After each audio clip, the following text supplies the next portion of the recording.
함께 보실 말씀은 시편 69편인데요.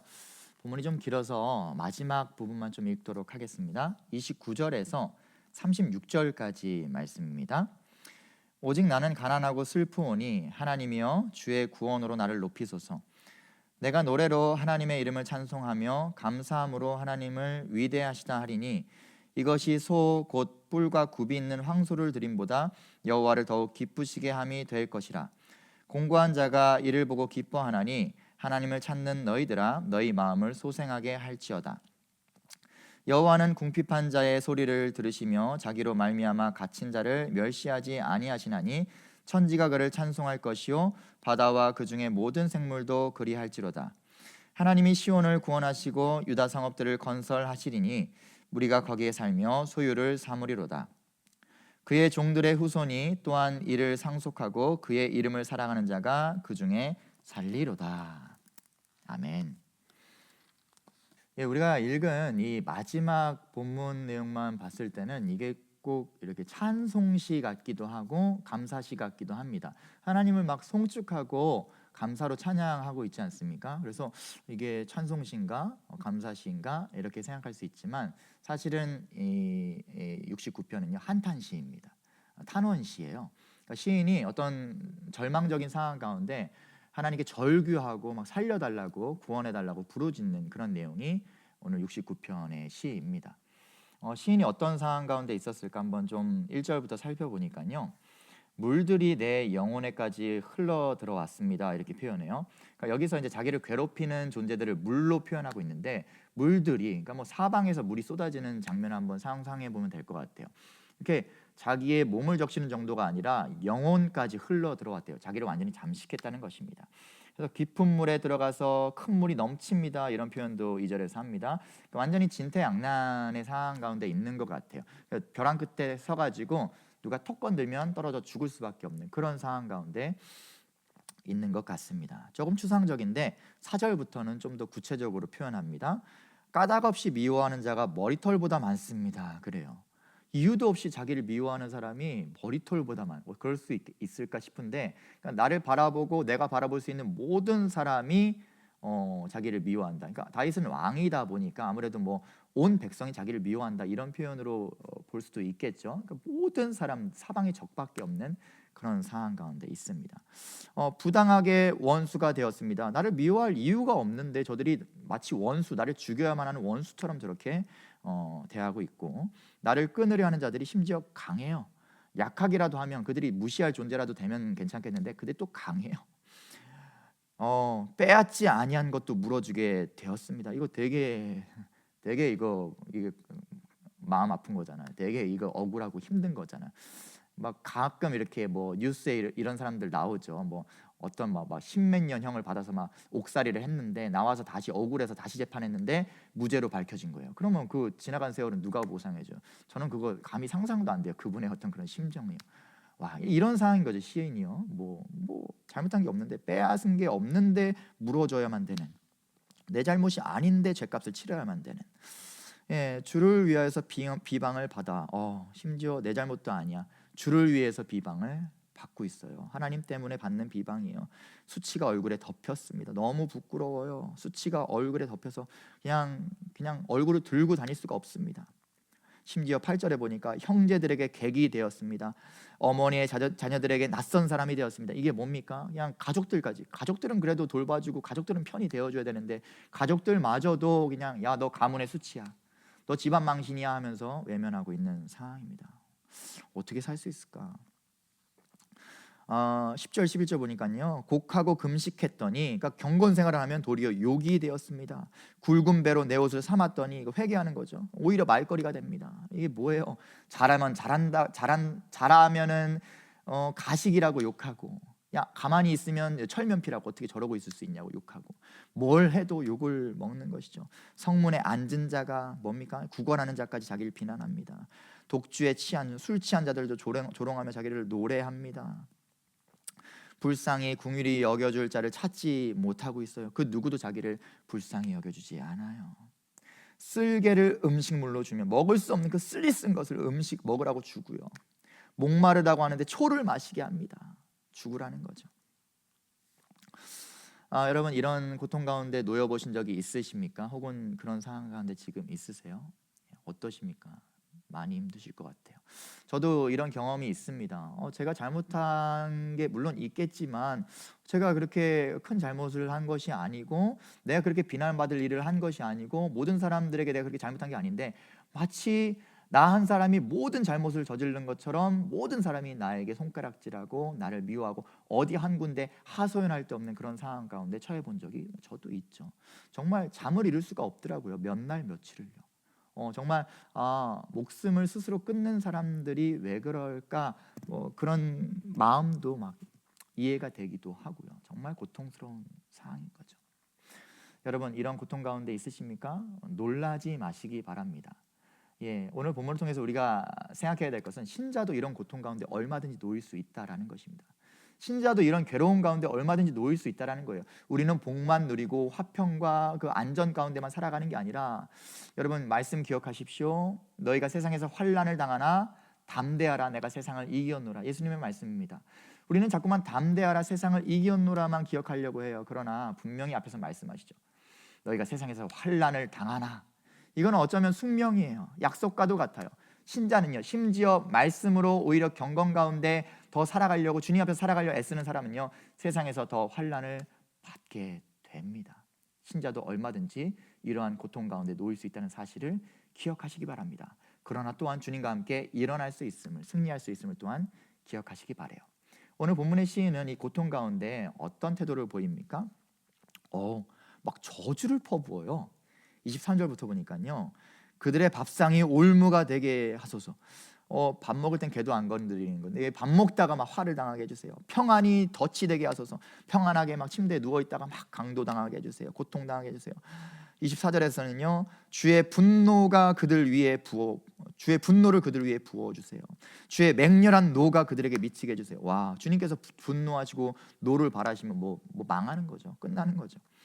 그들의 거처가 황폐하게 하시며 그들의 장막에 사는 자가 없게 해주세요. 그냥 외로워 죽게 해주세요. 그들의 죄악에 죄악을 더하사 주의 공의에 들어오지 못하게 하소서. 그냥 죄인으로 죽게 해주세요. 저주를 이렇게까지 말합니다. 28절에서 생명책에서 지우사, 생명책에서 지워주세요. 의인들과 함께 기록되지 말게 해주세요. 영원히 멸해주세요. 와, 여러분 우리 생각할 때 어떻게 이렇게까지 저주하지? 아니 이 형제를 사랑해야 되는 이웃 사랑이 우리 계명의 핵심인데 예수님께서 오른뺨을 때리면 왼뺨도 돌려대라 말씀하셨는데 어떻게 그래도 아무리 자기를 미워하는 사람이라도 그리스도인이 이렇게 저주하면 안 되는 거 아닌가? 아니요. 여러분 우리가 이 본문에 생각해야 될 거 얼마든지 하나님 앞에서 우리는 이렇게 토로할 수 있다는 사실을 기억하시기 바랍니다. 여러분 고통스럽고 괴로울 때 누군가 나를 괴롭히고요 까닭없이 나를 미워할 때요 그 사람을 놓고 그냥 저주하듯이 이렇게 하나님 앞에서 토해 놓으셔도 된다라는 거예요. 다만 그 사람 앞에서 그렇게 악을 토해 놓지 마시고 그 사람 앞에서 사람들 앞에서 내 바닥 내 미천 드러내지 마시고 하나님 앞에서 내 바닥 내 미천 얼마든지 드러내시라는 것입니다. 다 쏟아내 버리시라는 거예요. 다 부어 버리시라는 거예요. 우리 주님께서 다 들어주신다는 거예요. 다 들어주시고 내가 다 안다 어루만져 주시고 위로해 주실 것입니다. 우리 주님 앞에서는요 못 보여드릴 게 없어요. 우리의 모든 것을 우리 안에 그 새카만 것까지 다 토해내서 보여드릴 수 있습니다. 또 그래야만 합니다. 그래야 주님 앞에 더 가까이 나아갈 수 있습니다. 여러분들 놀라운 사실을 한 가지 말씀드릴게요. 이 시인이 당한 고통과요 또 시인이 퍼붓는 저주를 홀로 다 감당하신 분이 계십니다.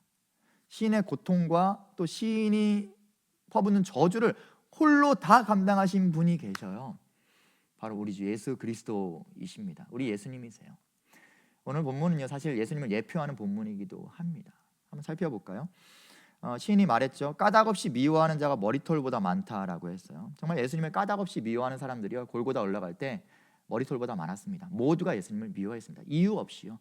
예수님은 선대하셨죠. 그들의 병을 고치시고 하늘의 비밀이라는 것으로 그들을 가르치시고 그 목자 없는 양 같은 그들을 이끄셨어요. 근데 돌변해서 예수님을 미워합니다. 조롱합니다. 욕합니다. 돌을 던집니다. 빼앗지 아니한 것도 물어주게 되었다라고 시인이 말했죠. 예수님은 아무런 죄가 없으세요. 근데 광분한 그 대중들이 예수님께 죄값을 받아내려고 합니다. 아무런 죄가 없는데 죄값을 받아내려고 합니다. 십자가에 못 박으라. 외칩니다. 주를 위하여 비방을 받아 수치가 얼굴에 덮였다. 예수님은 온몸이 발가벗겨지셔서 온몸이 찢기셔서 수치로 온몸을 뒤덮으셨습니다. 수치가 온몸을 뒤덮었어요. 형제들에게 객이 되었고 어머니의 제자들에게 낯선 사람이 되었다. 예수님은 혈육들에게 미친 사람 취급을 받았습니다. 심지어 가장 사랑하는 제자들까지, 가장 함께했고 믿고 따르던 제자들까지 예수님을 외면하고 버렸습니다.